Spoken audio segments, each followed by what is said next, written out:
May nararamdaman po kasi ako mga tol. Mabaho mga tol. Amoy lansa.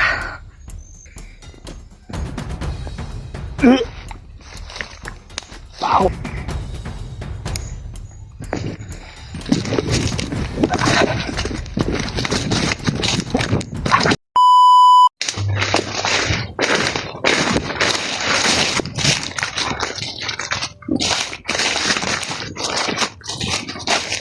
Tingin sa ito.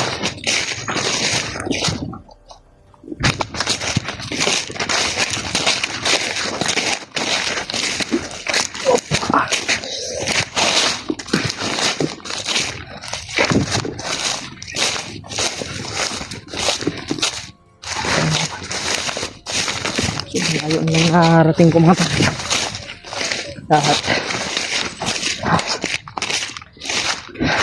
Kahapon may mga narinig akong putukan. Kaya pinuntahan ko dito kaagad. Dito ako nag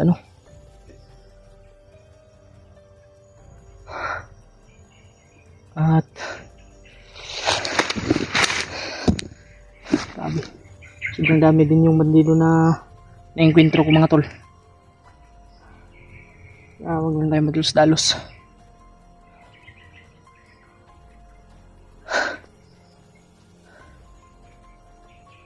Sana ay ma-share nyo po itong video na ito mga tol. At patuloy pa rin natin hinahanap yung mga kasama natin para may kasama po tayo. Papasalamat po talaga ako sa gabay. Dahil hindi po ako pinabayaan. Tala tayo mga tol. Magmanman lang muna talaga tayo bago tayo hahakbang. May halas na manok. Sobrang sarap yan tinulahin. Wala tayong padus-dalos mga tol kasi hindi natin alam baka may mga patibong dyan.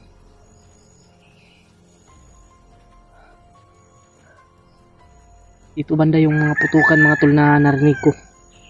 Kaya ingat tayo dito. At kailangan talaga natin atalasan yung paningin natin, pandinig.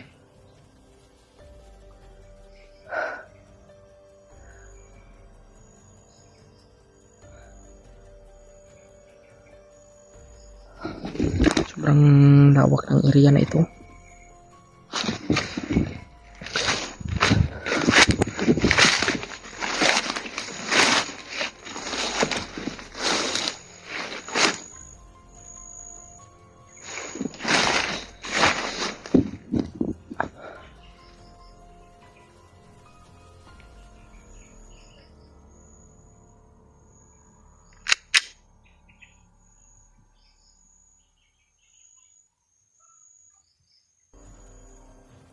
Ingat din tayo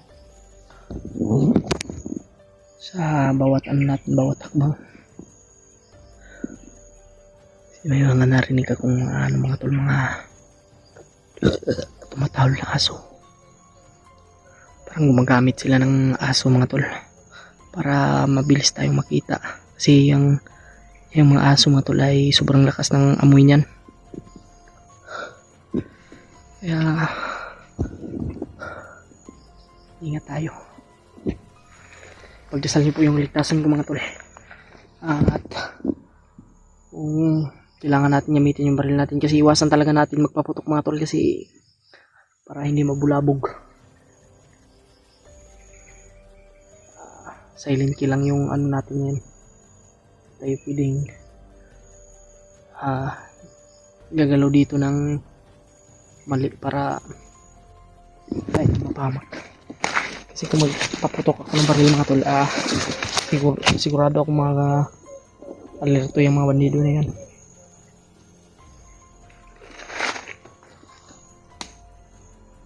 Hindi lang tayo sa natin paglalakbay.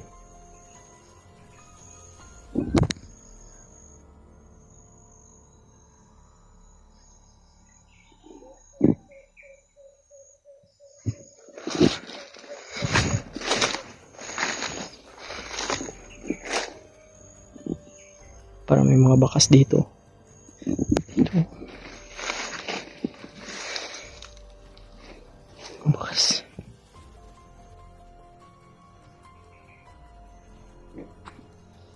Ano?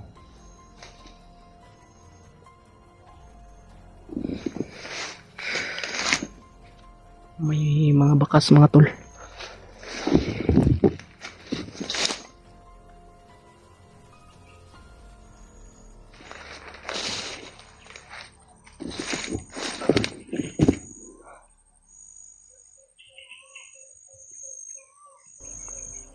Yung ibon, oh, parang may pinapahiwatig.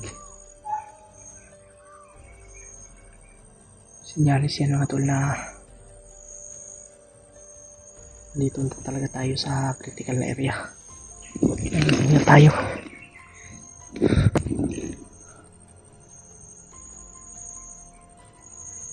Lalo na yung mga bandido kanina na may narinig akong mga sabi-sabi nila na ewan ko kung sinong commander yung tinutukoy nila na nanghihina daw. Kaya bantayan lang maigi yung yung bawat sulok. Ako na din ako. Kaya din ako sa sinabi nila kasi babantayan doon na bawat sulok. Kaya ako ngayon nag-iingat talaga ako sa na dinadaanan ko. Kasi hindi natin alam, baka may nakadapa lang din.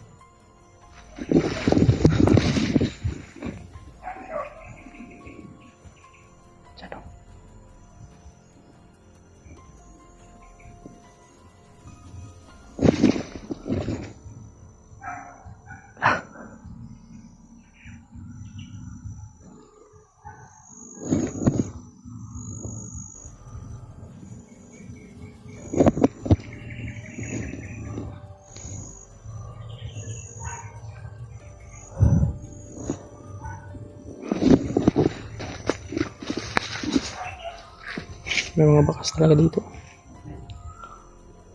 May mga apak ba? Positive talaga mga tol na dito yung mga mga putukan hapon. Hindi ko din alam kung sinong commander yung tinutukoy ng mga bandido na nanghihina daw.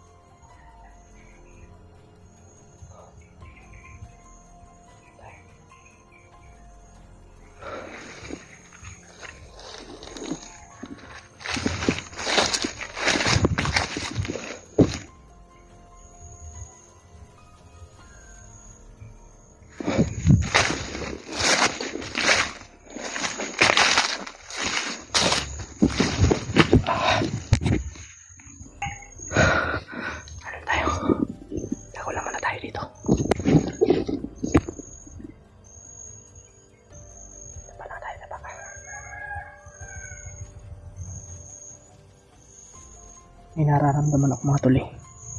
Kaya na muna tayo. Pasid lang muna tayo.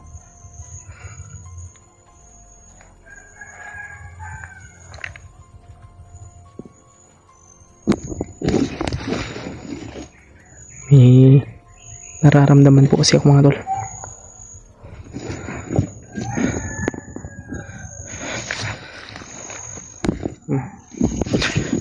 Dito tayo dadaan.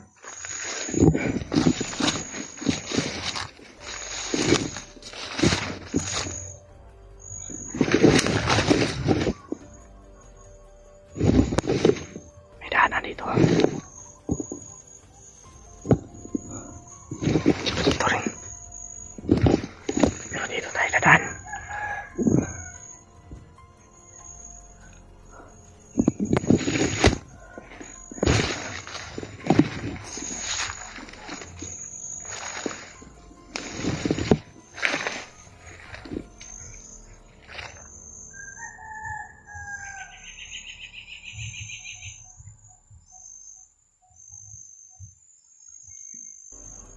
Mabaho mga tol.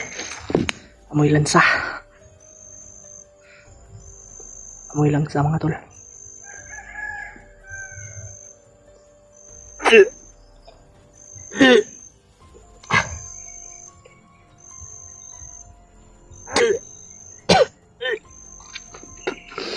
Sincer mga tol. Amoy lansa kasi.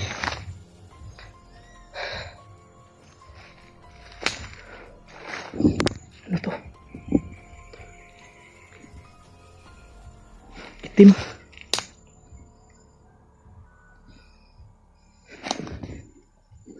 May mga itim-itim mga tol.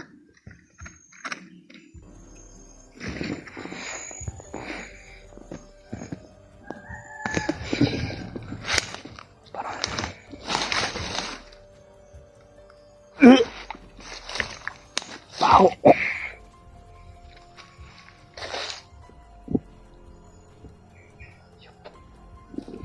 Nandito pa. Dugo mga tol. May mga dugo.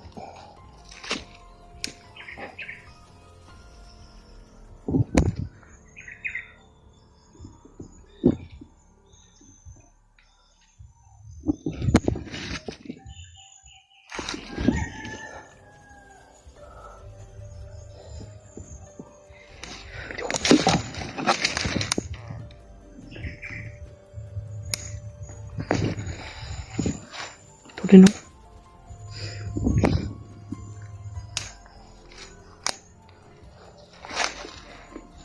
Wow.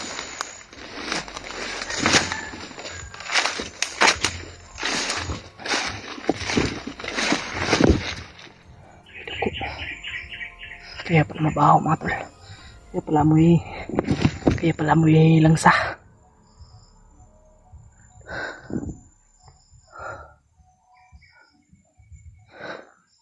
Confirm mga tol na dito talaga yung putukan. Kasi may mga dugo at bakas tayong nakita dito. Kaya dito talaga yung putukan.